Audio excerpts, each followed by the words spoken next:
sin confirmar. Paul se sentó al borde de su lecho y empezó a quitarse las botas del desierto. Olían a rancio a causa del lubricante que facilitaba el movimiento de las bombas de talón del destiltraje. Era tarde. Había prolongado su paseo nocturno y causado inquietud a los que le querían. Sabía que los paseos eran peligrosos, pero era un tipo de peligro que podía reconocer y afrontar de inmediato. Había algo cautivador y fascinante que lo empujaba a pasear anónimamente de noche por las calles de Arraken. Arrojó sus botas al rincón bajo el único globo de la estancia y se dedicó a desabrocharse los cierres del destiltraje. Dios de las profundidades, qué cansado estaba. Sin embargo, la fatiga solo afectaba sus músculos, mientras que su mente bullía inquieta. Contemplar el día a día de actividades mundanas le provocaba una profunda envidia. La vida anónima que tenía lugar detrás de las paredes de su ciudadela no era apropiada para un emperador, pero recorrer una calle pública sin llamar la atención, ¡qué privilegio! Pasar entre el clamor de los mendigos peregrinos, oír a un fremen insultar a un comerciante. Tienes las manos húmedas. Paul sonrió al recordarlo y se quitó el destiltraje. Se mantuvo en pie, desnudo y perdido en sus pensamientos. Doom se había convertido en un mundo de paradojas. Uno sitiado que, sin embargo, era el centro del poder. Sabía que permanecer bajo sitio era el inevitable destino del poder. Bajó la vista hacia la alfombra verde y sintió su textura áspera bajo la planta de los pies. Las calles habían quedado cubiertas de arena hasta la altura de los tobillos a causa de los vientos que soplaban por encima de la muralla escudo. El batir de los pies en el suelo la habían convertido en un polvo agobiante que obstruía los filtros de los destiltrajes. La olió a pesar de los extractores que había a las puertas de la ciudadela. Era un aroma que le traía a la mente recuerdos del desierto, otros tiempos, otros peligros. El peligro de sus paseos solitarios era ínfimo en comparación con esos otros días, pero al ponerse el destiltraje sentía como si regresara al desierto. El traje y todos sus artilugios para reciclar la humedad de su cuerpo guiaba sus pensamientos de un modo sutil. Dirigía sus movimientos en un patrón más propio del desierto. Se convertía en un fremen salvaje. El destiltraje lo convertía en extranjero en la ciudad más que cualquier disfraz. Con el destiltraje abandonaba la seguridad y recuperaba sus viejas destrezas para la violencia. Los peregrinos y los ciudadanos pasaban junto a él con la mirada gacha. Preferían dejar en paz a los habitantes salvajes del desierto, por prudencia. El rostro de un fremen oculto tras los filtros de un destiltraje era el que representaba el desierto para ellos. Lo cierto es que hoy en día solo había una pequeña posibilidad de que alguien de los viejos tiempos del Siege lo reconociese por sus andares, su olor o sus ojos. Y a pesar de ello, las posibilidades de tropezarse con un enemigo eran mínimas. El chirrido de una puerta y un reflejo lo sacaron de sus ensoñaciones. Jani entró con un servicio de café en una bandeja de platino. 2 globos cautivos la seguían y se situaron en sus posiciones habituales, uno en el cabecero de la cama y el otro flotando junto a ella para iluminar sus movimientos. Jani se movía con los gestos atemporales de un poder frágil, contenida y vulnerable. Algo en la forma en que se inclinó sobre el servicio de café le recordó a Paul sus primeros días juntos.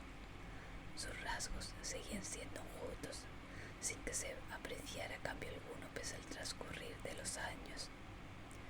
Solo si uno se fijaba con atención en las comisuras de los ojos, notaba unas finas arrugas, surcos de arena, los llamaban los Fremen del desierto. El vapor surgió de la tapa de la cafetera cuando la levantó por la esmeralda de Agar que la remataba. Paul supo que el café aún no estaba listo por la manera en la que la volvió a dejar. La cafetera estaba cincelada en plata y tenía una forma que evocaba la de una mujer encinta. Había llegado hasta él como un ganima, un botín de guerra obtenido tras combate singular con un antiguo propietario. Jamis creía recordar que se llamaba. Sí, Jamis. El regalo le había proporcionado a ese tal Jamis una extraña forma de inmortalidad. Habría pensado Jamis en ello al saber de la inevitabilidad de su muerte. Chani dispuso las tazas, pequeñas y de cerámica azul, que parecían aguardar acuclilladas junto a la gran cafetera. Había 3 tazas, una para cada bebedor y una para el resto de antiguos propietarios. Ya no queda nada, dijo ella. En ese momento le miró y Paul se preguntó qué aspecto tendría a través de los ojos de Chani. Seguía siendo ese exótico extranjero apuesto y fuerte, pero repleto de agua cuando se lo comparaba a los Fremen. Era todavía el Usul que había recibido su nombre tribal en aquel Tau Fremen cuando no era más que un fugitivo en el desierto. Paul contempló su cuerpo, músculos duros, esbelto, algunas cicatrices más, pero prácticamente el mismo a pesar de los 12 años como emperador. Alzó la vista y contempló su rostro en el espejo que había en una estantería. Ojos del todo azules, ojos Fremen, marcados por la adicción a la especia. La afilada nariz de los Atreides. Era el auténtico nieto de aquel Atreides que había hallado la muerte en la arena ante un toro para ofrecer un espectáculo a su pueblo. Paul recordó de repente algo que había dicho el anciano en una ocasión. El que gobierna asume de manera irrevocable una responsabilidad para con los gobernados. Te conviertes en un pastor y ello exige que en ocasiones tengas que realizar un acto desinteresado de amor que puede que solo sea entretenido para aquellos a quienes gobiernas. La gente aún recordaba a ese anciano con cariño. ¿Y qué he hecho yo por el nombre de los Atreides?, se preguntó Paul. He soltado al lobo entre las ovejas. Por un instante contempló toda la muerte y la violencia que se había sembrado en su nombre. Ahora, a la cama, dijo Chani con un tono brusco, que Paul sabía que habría sorprendido a sus súbditos imperiales. Obedeció, se echó en la cama con las manos cruzadas bajo la nuca y se dejó acunar por la placentera familiaridad de los movimientos de Chani. La estancia que lo rodeaba le pareció de improviso un lugar agradable. No era en absoluto lo que el pueblo imaginaría que debían ser los aposentos del emperador. La luz amarillenta de los globos incansables proyectaban unas sombras danzantes entre los tarros de colores que había en un estante detrás de Chani. Paul enumeró en silencio su contenido, los ingredientes deshidratados de la farmacopea del desierto, como ungüentos, incienso, recuerdos, un puñado de harina del Siettarp, un mechón de cabellos de su primer hijo muerto hacía tanto tiempo, muerto hacía 12 años, un inocente espectador asesinado en la batalla que convirtió a Paul en emperador. El intenso olor del café de especia invadió la estancia. Paul inhaló y se posó las miradas sobre un cuenco amarillo que había al lado de la bandeja donde Chani preparaba el café. El cuenco contenía frutos secos. El inevitable detector de venenos colocado junto a la mesa extendió sus patas insectiles sobre la comida. El aparato siempre lo irritaba.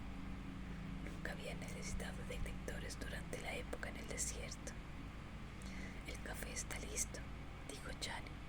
¿Tienes hambre?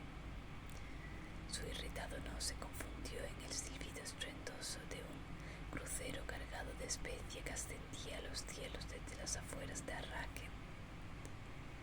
Chani captó su irritación, pero sirvió el café y le dejó una taza cerca de la mano. Se sentó a los pies de la cama y dejó las piernas de Paul al descubierto y empezó a masajearle los músculos doloridos a causa del destiltraje. Después dijo con parsimonia, con una naturalidad impostada, con la que no engañó a Paul: creo que deberías hablar del deseo de Irula de tener un hijo. Paul abrió los ojos como platos de repente y analizó con atención a Chani. Irula llegó de Wallach hace menos de 2 días. ¿Ya ha hablado contigo?, preguntó Paul. De sus frustraciones, dijo Chani. Paul obligó a su mente a entrar en un estado de alerta. Examinó a Chani a la intensa luz de la minuciosa observación Bene Gesserit que le había enseñado su madre, y para lo que había tenido que infringir sus votos. Era algo que no le gustaba hacer con Chani. Parte de la influencia que ejercía sobre él residía en el hecho de que casi nunca tenía que usar esos recursos con ella. Chani siempre evitaba plantear cuestiones indiscretas.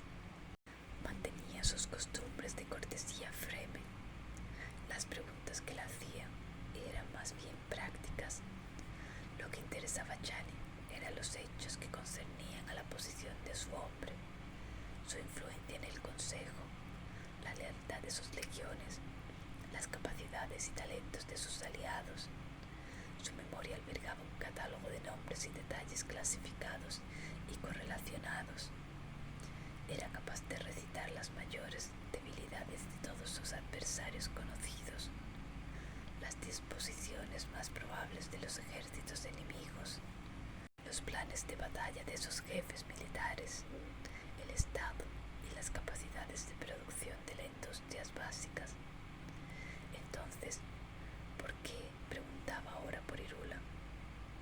He perturbado tu mente, dijo Chani. No era mi intención. ¿Cuál era tu intención?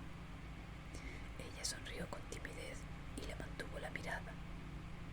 Amor, si estás irritado, no me lo ocultes, por favor. Paul se reclinó hasta apoyarse en el cabecero. ¿Puedo apartarla?, preguntó. Ahora su utilidad es limitada y no me gustan las cosas que siento cuando viaja al hogar de la sororidad. No la apartarás, dijo Chani. Continuó masajeándole las piernas mientras hablaba desapasionadamente. Has dicho muchas veces que es tu contacto con nuestros enemigos, que puedes leer sus planes gracias a la manera en la que actúa. Entonces, ¿por qué hablar sobre su deseo de tener un hijo? Pienso que si Roland quedara encinta, desconcertaría a nuestros enemigos y la pondría en una posición vulnerable. Paul sintió los movimientos de las manos que Chani hacía en sus piernas. Cuánto le había costado pronunciar esas palabras. Sintió un nudo en el estómago. Después dijo con voz suave: Chani querida, te juré que nunca entraría en mi lecho. Un hijo le daría mucho poder. Querrías que ella ocupara tu lugar. Yo no tengo lugar alguno. No digas eso, Sihaya, mi primavera del desierto. ¿A qué se debe ese repentino interés por Irula? Mi interés es por ti, no por ella. Si llevara en su seno tu hijo Atreides, sus amigos se cuestionarían su lealtad. Cuanta menos confianza tengan en ella, menos útil les será. Que tuviese un hijo podría significar tu muerte, dijo Paul. Ya conoces las conjuras que se traman en este lugar, dijo al tiempo que se hacía un ademán con el brazo para abarcar la ciudadela al completo. Necesitas un heredero, espetó ella. Ah, dijo él. De eso se trataba. Chani no había engendrado ningún hijo para él, por lo que tenía que hacerlo otra mujer. ¿Por qué no Irula? Así funcionaba la mente de Chani y tenía que hacerse como un acto de amor, ya que en todo el imperio había fuertes tabúes en contra de los medios artificiales. Chani había tomado una decisión Fremen. Paul examinó su rostro ahora que la entendía mejor. Era uno que, en muchos sentidos, conocía mejor que el suyo.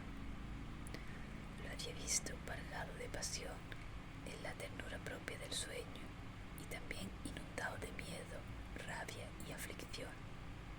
Cerró los ojos y Chani volvió a ser en su recuerdo aquella joven, bajo el velo de primavera, cantando, despertándose a su lado, tan perfecta que la visión lo consumía por dentro.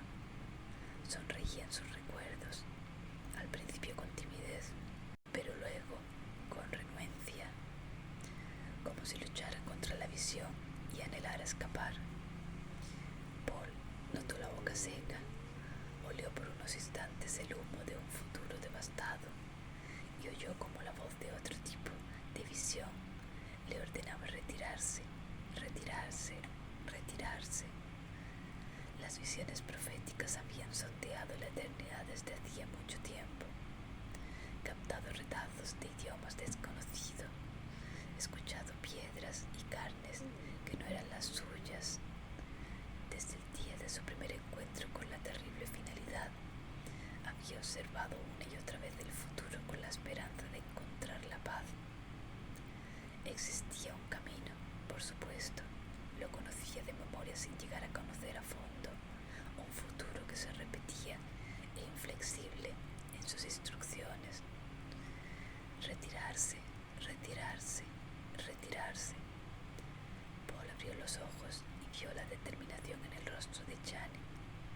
Había dejado de masajearle las piernas y ahora estaba de pie, inmóvil como una auténtica Fremen.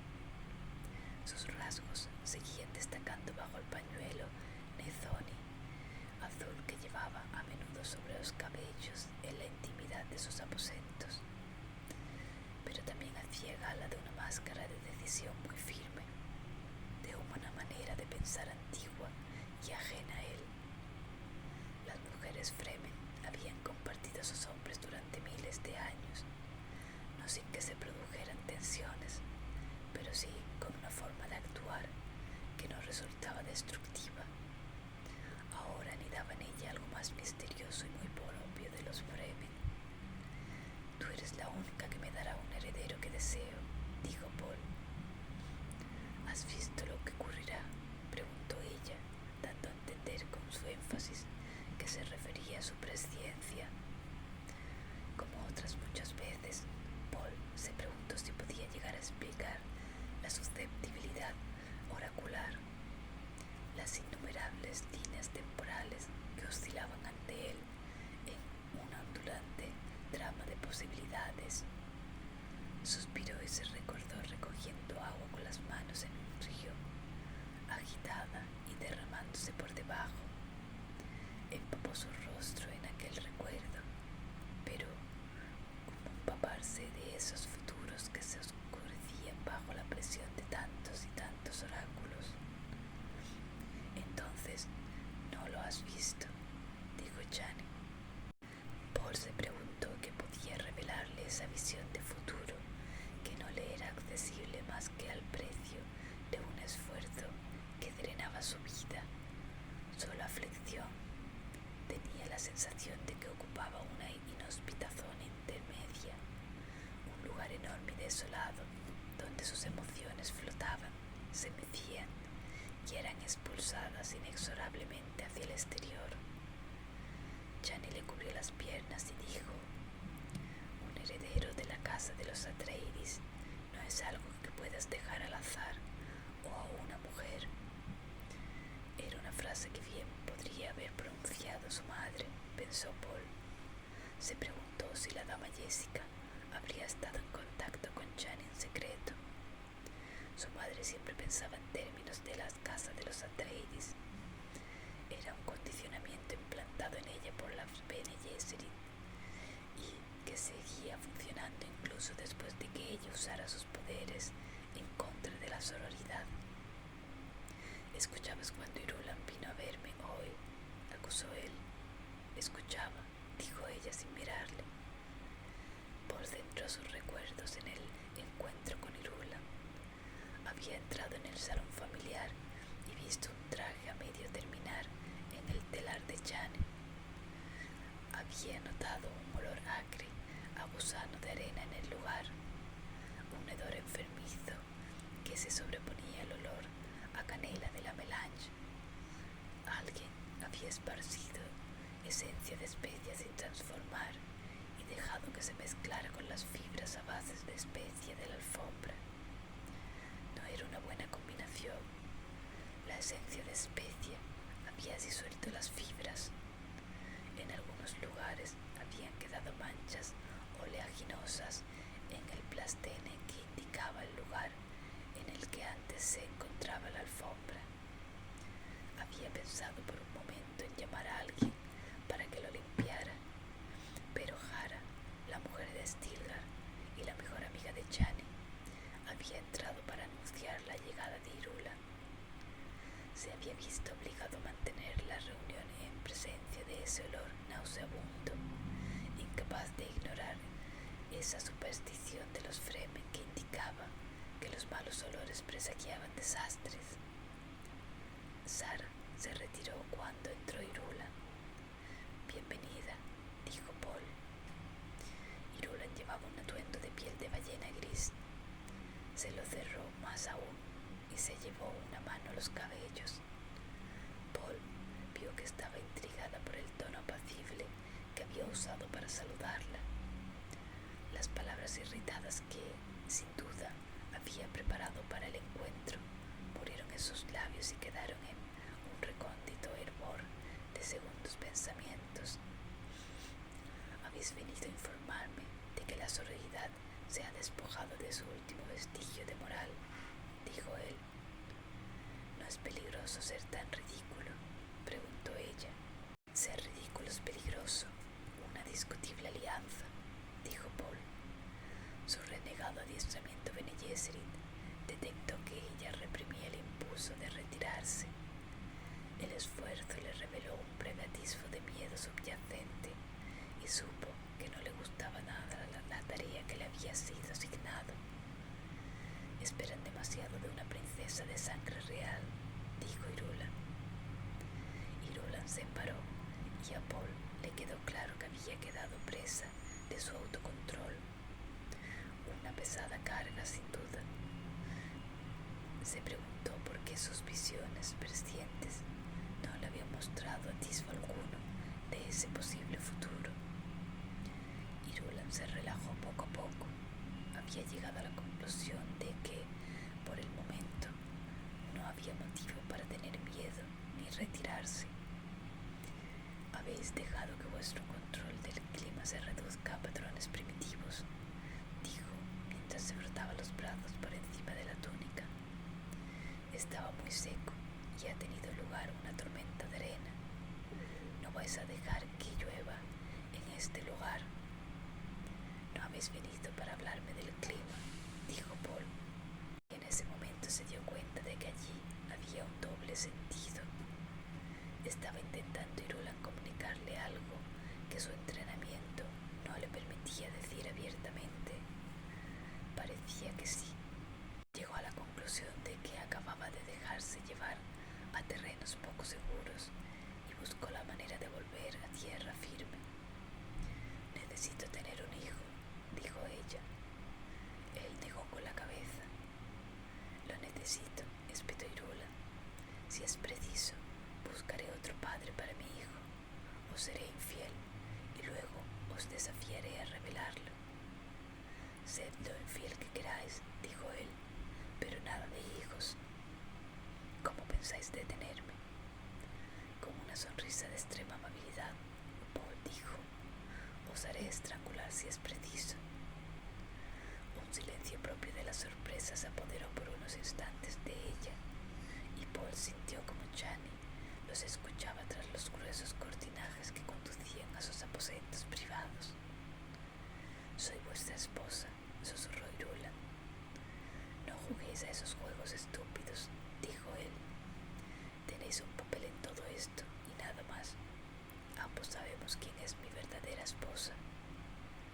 Yo solo soy mercancía, nada más, dijo ella con una voz cargada de amargura. No pretendo ser cruel con vos, dijo Paul. Sois vos quien me elegisteis para este puesto. Yo no, dijo él. Fue el destino, fue vuestro padre, fue la Bene Gesserit, fue la cofradía, y han vuelto a elegiros una vez más. ¿Para qué os han elegido en esta ocasión, Irula? ¿Por qué no puedo tener un hijo vuestro? Porque ese es un papel para el que no habéis sido elegida. Es mi derecho dar a luz al heredero real. Mi padre era, vuestro padre fue y es una bestia.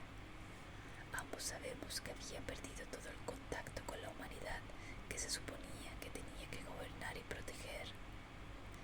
¿Era acaso menos odiado de lo que lo sois vos? Se encolerizó ella. Una buena pregunta, admitió él, con una sonrisa sarcástica danzando en las comisuras de los labios. Decís que no pretendéis ser cruel conmigo, pero por eso que estoy de acuerdo con que elijáis cualquier amante que sea de vuestro agrado. Pero comprendedme bien, he elegido un amante, pero no tengáis en mi casa ningún hijo ilegítimo. Renegaré de cualquier hijo vuestro. No os prohíbo ninguna relación con otros hombres siempre que sean discretas y estériles. Sería estúpido no permitíroslo en las actuales circunstancias, pero no malinterpretéis esa libertad. En lo que concierne al trono, yo controlo qué sangre lo heredará. No lo van a controlar ni la Bene Gesserit ni la cofradía. Ese es uno de los privilegios que adquirí cuando aplasté las legiones Sardaukar de vuestro padre ahí fuera, en la llanura de Raken. Vos sabréis lo que hacéis, dijo Irula. Dio media vuelta y abandonó la estancia. Paul dejó de recordar aquel encuentro, intentó centrarse en el presente y volvió a dirigir su atención a Chani, que estaba sentada junto a él en el lecho. Comprendía sus sentimientos encontrados acerca de Irula y también su decisión Fremen. Es posible que Chani e Irula hubieran sido amigas bajo otras circunstancias. ¿Qué has decidido?, preguntó Chani. Ningún hijo, dijo él. Chani hizo el signo Fremen del Cris con el índice y el pulgar de la mano derecha. Podríamos llegar a ello, admitió Paul. ¿No crees que un hijo resolvería las cosas con Irula?, preguntó ella. Solo un tonto pensaría algo así.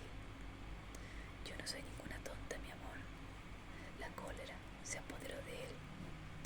Nunca he dicho que lo fueras, pero no estamos discutiendo sobre una maldita novela romántica. Es una princesa de las de verdad. Allí, en sus aposentos, se crió entre sordidas intrigas de una corte imperial. Conspirar es algo tan natural para ella como el escribir sus estúpidas historias. No son estúpidas, amor. Probablemente no.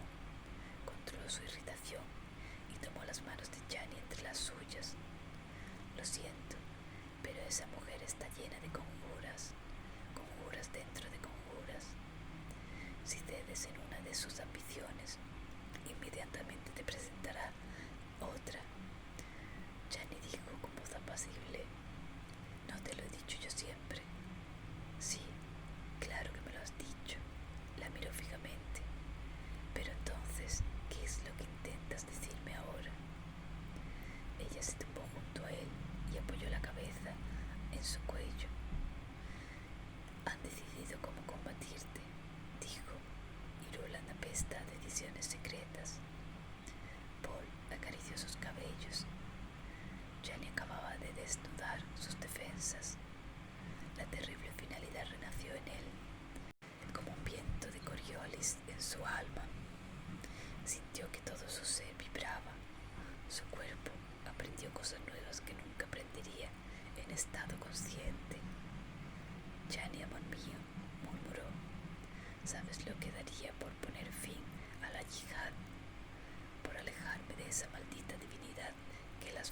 lágrimas quizá deben en mí. Ella tembló. Solo tendrías que ordenarlo, dijo. Oh no, incluso si muriera ahora, mi nombre le seguiría guiando. Cuando pienso en el nombre de los Atreides, tan ligado a esa carnicería religiosa. Pero eres el emperador, tienes. Soy como un mascarón de proa. Cuando uno se convierte en una divinidad, pierde todo control sobre su cualidad de Dios. Sonrió con amargura, sintió el futuro contemplándolo, dinastías con las que jamás habría soñado. Se vio a sí mismo desterrado, entre lágrimas, encadenado por los grilletes del destino. Solo persistiría su nombre. Fue elegido quizá en mi nacimiento, pero seguro que mucho antes de que pudiera decir algo al respecto, fui elegido. Pues rechaza esa elección, dijo ella. Paul rodeó el hombro de Chani con el brazo. Ya llegará ese momento, mi amor. Dame un poco más de tiempo. Unas lágrimas no derramadas ardieron en sus ojos. Deberíamos regresar al Siege Tarp, dijo Chani. Hay mucho con lo que lidiar en esa tienda de piedra. Paul asintió y su barbilla rozó la suave tela del pañuelo con el que ella cubría sus cabellos. Su perfume a especia invadió sus fosas nasales. Siege, la antigua palabra Chakobsa, le hizo meditar. Un lugar de retiro y de seguridad en tiempos de peligro. La sugerencia de Chani le recordó paisajes llenos de arena, grandes extensiones abiertas donde uno podía ver al enemigo cuando aún se hallaba muy lejos. Las tribus esperan que Muad'Dib regrese con ellas, dijo Chani. Alzó la cabeza para mirarlo. Nos perteneces. Pertenezco a una visión, murmuró él. Volvió a pensar en la yihad, en la mezcolanza genética a través de parsecs y en la visión que le decía cómo ponerle término. Debería pagar el precio. Todo el odio se evaporaría, se extinguiría como se extingue un fuego, brasa a brasa. Pero el precio era aterrador. Nunca desees ser un dios, pensó. Solo desaparecer como desaparece una gota de rocío en la mañana. Escapar tanto de los ángeles como de los condenados, solo como un pensamiento olvidado. Vamos a regresar al Siege, apremió Chani. Sí, susurró él y pensó, debo pagar el precio. Chani soltó un largo suspiro y se apretó contra él. He perdido mucho tiempo, pensó Paul, y vio cómo se había dejado encerrar en los límites del amor y de la yihad, y que era una vida fuera cual fuese su valor, ante todas las vidas que seguramente seguiría la yihad. Huiré mientras tenga fuerzas, cruzaré el espacio y viajaré tan lejos que ni siquiera un pájaro podrá hallarme. Pero era un pensamiento vacuo y Paul lo sabía. La yihad seguiría a su fantasma. ¿Qué podía responder? ¿Cómo justificarse cuando el pueblo cargaba sobre sus hombros el peso de la estupidez? ¿Quién lo iba a entender? Solo quería echar la vista atrás y decir, mira, una existencia que no ha podido retenerme. Vedlo, desaparezco. No hay cadenas ni ideas humanas que puedan volver a atraparme. Renuncio a mi religión. Este glorioso instante es solo mío. Soy libre. Qué palabras tan vacías. Ayer vieron un gusano enorme al pie de la muralla escudo, dijo Chani. Dicen que medía más de 100 de metros de largo. Hacía mucho tiempo que no se había visto uno tan grande en esta región. Supongo que es porque el agua los repele. Dicen que han venido a llamar a Muad'Dib a su hogar en el desierto. Le pellizcó el pecho. No te rías. No me estoy riendo, maravillado por la persistencia de los mitos Fremen.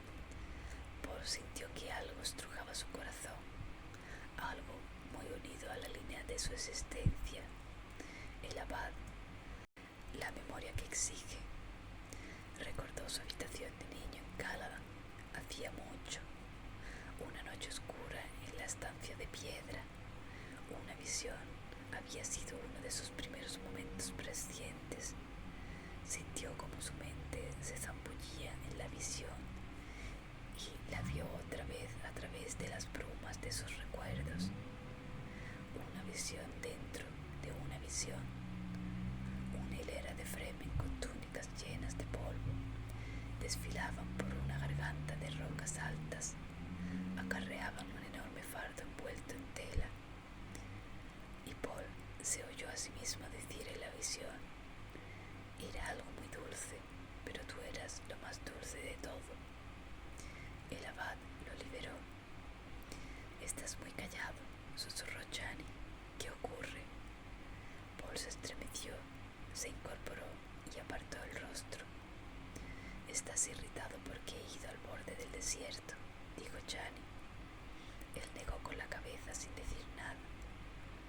Solo fui porque quiero un hijo, aseguró Chani. Paul era incapaz de articular palabra.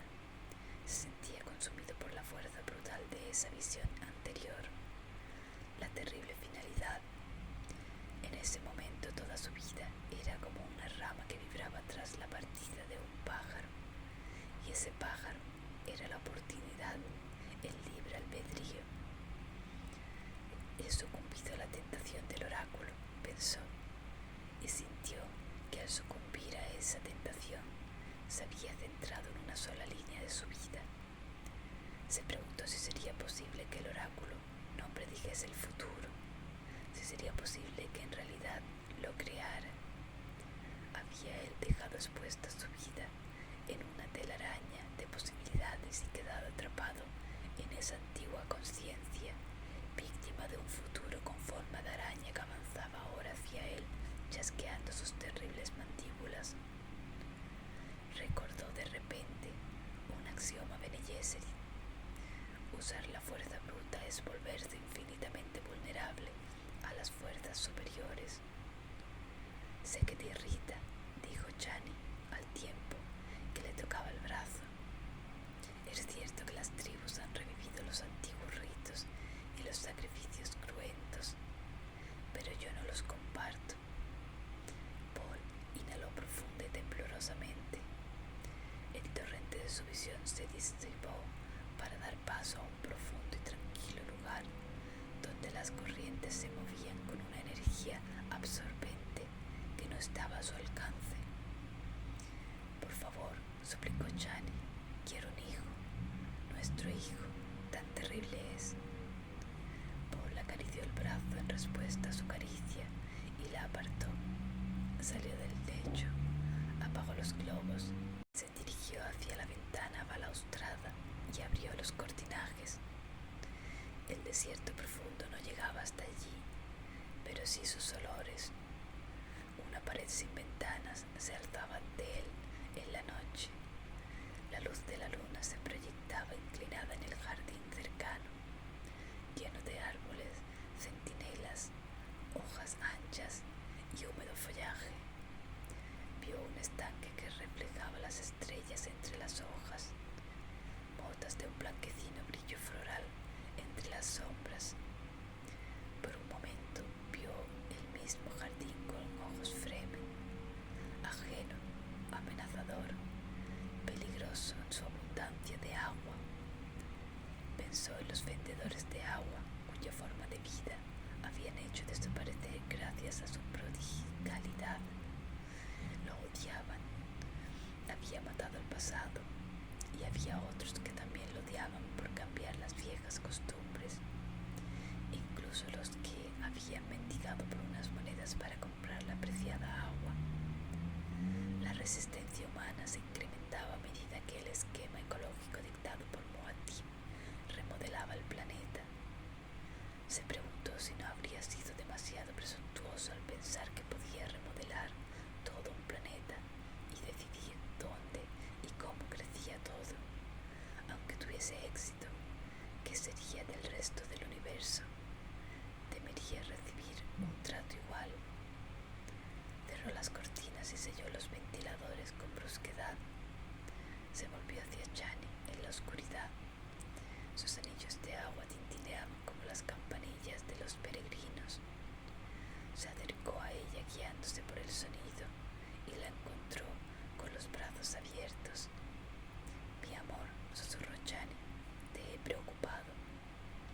Sus